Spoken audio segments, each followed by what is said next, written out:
Therapist and doctor. He is a clinical psychologist, and we're taking your phone calls tonight. 866-391-1020, 866-391-1020. Dollar Bank Instant Access at KDKA.com. Doctor, we were talking about the issue of forgiveness as we were getting ready to go into the news headlines. And for people who just don't know how to forgive, they've never experienced it themselves, so they have no idea how to forgive other people. I mean, I would think that for a lot of people, as you were talking about, well, they don't know how to do it, it was kind of surprising to even hear that in the first place.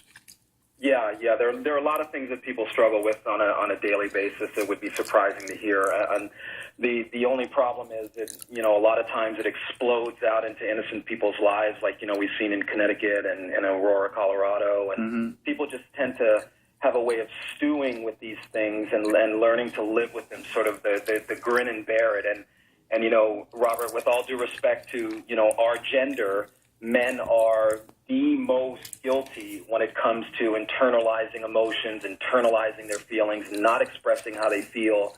I mean, there's a reason why men, when you look at percentages of incarcerated people, I think it's 98% to 2% is men.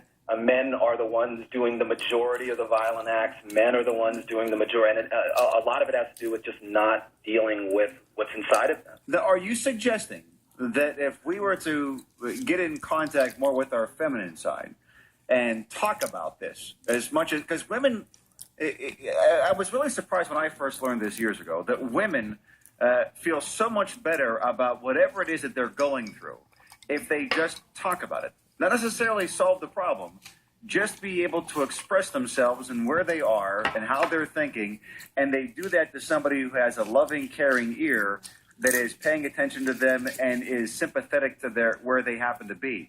Where guys, it's more like you're only talking to somebody if you can solve the problem, and you don't want to admit to other people you can't solve your own problems. Amen. I mean, absolutely. I think you're again dead on in that men don't even want to admit that they have a feminine side. Most of us grew up with unemotional fathers. I mean, I personally grew up with a father who could never bring himself to say those three little words. Yeah. So I hear you loud and clear, but I think what I'd like to sort of plant in the ear of men listening is the fact that you don't want to get in touch with your feminine side is a straightly learned, conditioned habit. That's not your nature to not express your emotion. If it was not part of men's nature to not have emotion, we wouldn't have it. We'd be like robots. The reality of the situation is, I can't speak for you, Robert, but I can speak for myself. I'm very emotional. Things bother me. Things affect me. What I've learned that maybe a lot of men haven't learned is women love that. Women love to hear you say, honey, can I talk to you? I'm hurting about something. Can I, that anger you saw in me the other night, it's not because I hate you. It's because I'm hurt. Right. And one of the difficult things that guys do, too, with this, and I've learned this with going through a failed marriage, is that when women want to be able to just talk about it, the guy wants to fix it. And if you can't fix it, then all of a sudden the guy then gets frustrated about it all over again. And my guess is that when you talk about the criminal behavior that men have predominantly, you have all this built-up frustration, not dealing with the issues in your life. And so at one point or another, you just explode through, and then you start engaging in criminal behavior that ends up, you end up going to jail. Absolutely. And it's not only criminal behavior, it's all the men who work themselves to a bone. It's all the men who drink on a routine basis. It's all the men who use aggression and anger to cover up their feelings. Okay. You hit a very good point. Again, men do not like to admit they can't fix something because, again, that would be weakness. Right. And men do not like to admit that they have weakness. Dr. Stephen Walker is with us. More of your phone calls. How about Maura in Worthington? Maura, good evening. We're on KDKA. Hello. I have a 45-year-old son that moved back home after a lost job, broken marriage, bankruptcy, has been diagnosed with bipolar disorder. He visited a therapist for a while. He was on medication for a while. He quit taking it. He doesn't need it. He's very manicky, very hyper, works 2-3 jobs. He has jobs he doesn't even know he has. He's not violent. He's not mean. Just scattered, irresponsible, spending money. I, in turn, end up fearful, frightened for what he's going to do next, what jackpot he's going to get into. I've become very depressed. I decide, okay, work on yourself. Let's triage this thing. It's too much.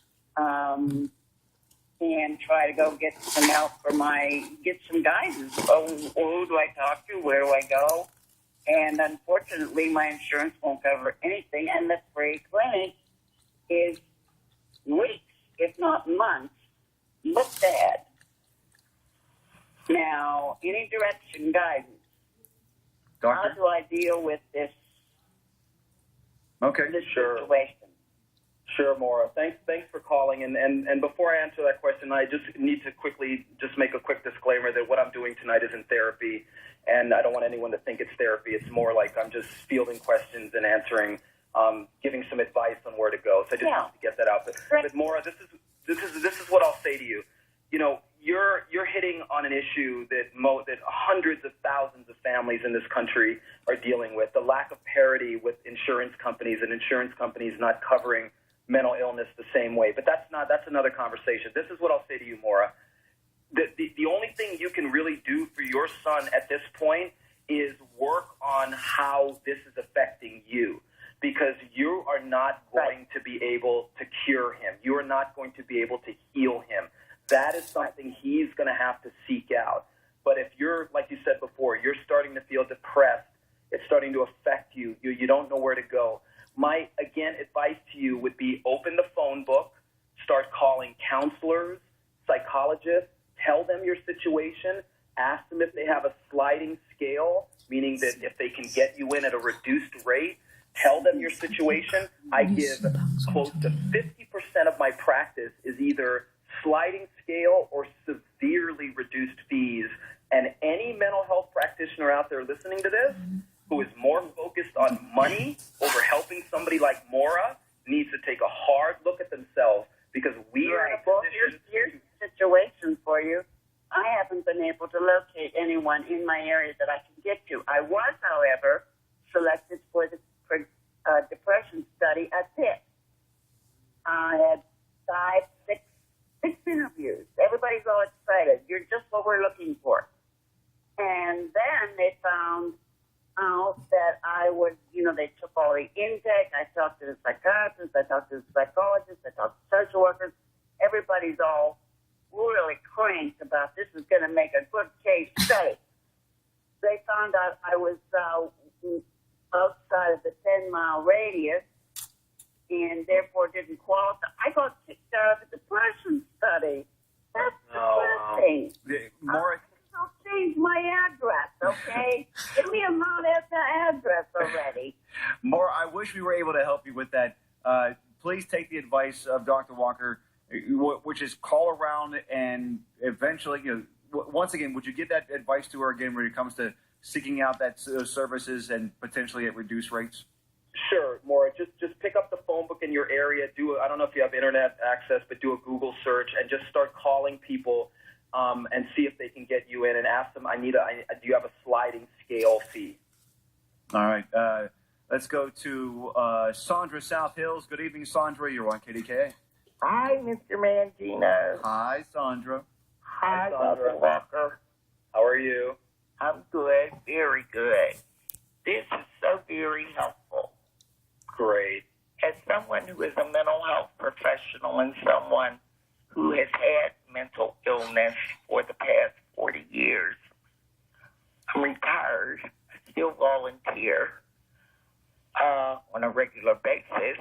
However, there are so many people in our society today who have no knowledge of their inner child and have no way to deal with the painful effects of trauma that they may have suffered in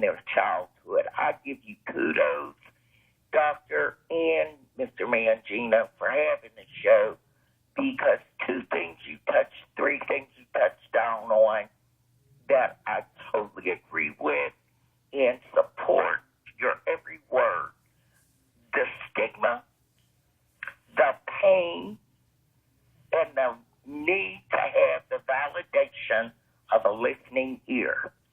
Those three things, when they're dealt with in the mental health vernacular and in with the mental health paradigm, that is properly treating people and is presented to the community with a non-greedy alternative of money, is the most healing and vital three components of mental health recovery.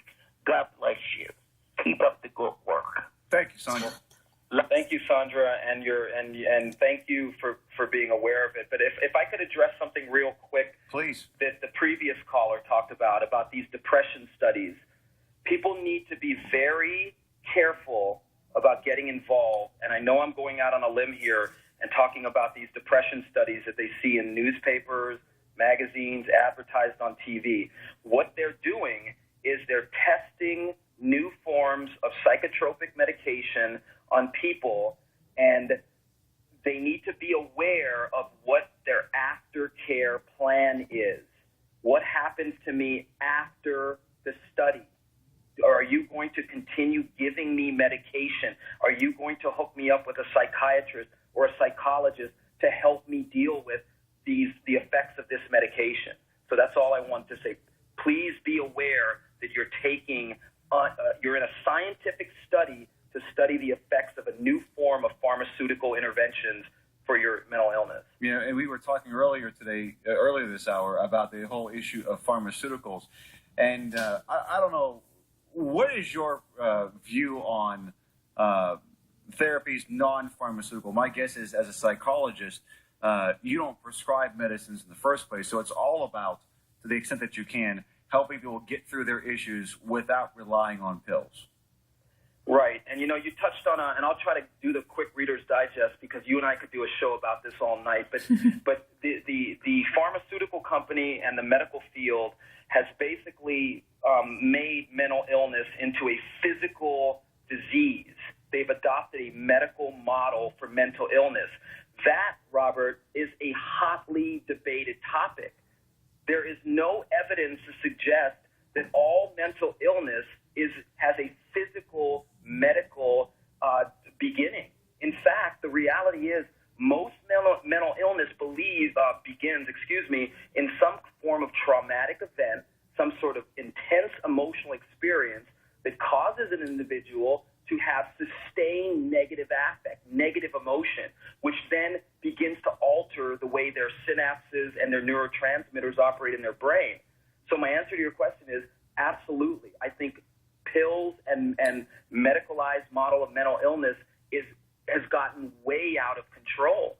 People believe that the only way they're going to handle their depression is to take a pill, and there's no evidence to suggest that. It sounds as though the big reason why that's being pushed is because there's so much more money that can be made selling pills than there can be just seeing people and helping them work out their problems.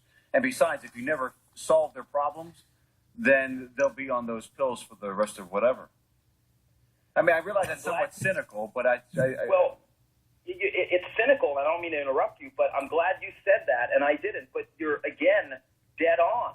I mean, I don't want to sound conspiratorial and talk about the pharmaceutical companies and all this, but the reality of the situation is you're absolutely right. It is cheaper to give a medicine and then see multiple patients. And then those patients become dependent on those medicines, and then they need to keep coming back. But in reality, I have seen over and over again, clients of mine have been able to deal with their issues and get relief from the acute stresses of anxiety, depression, strictly by doing certain cognitive behavioral techniques like the ABCs of thinking, and that'll help them. Dr. Stephen Walker with us. More with him just moments away. Weekdays at noon, go toe-to-toe with Mike. I'm so glad you said that.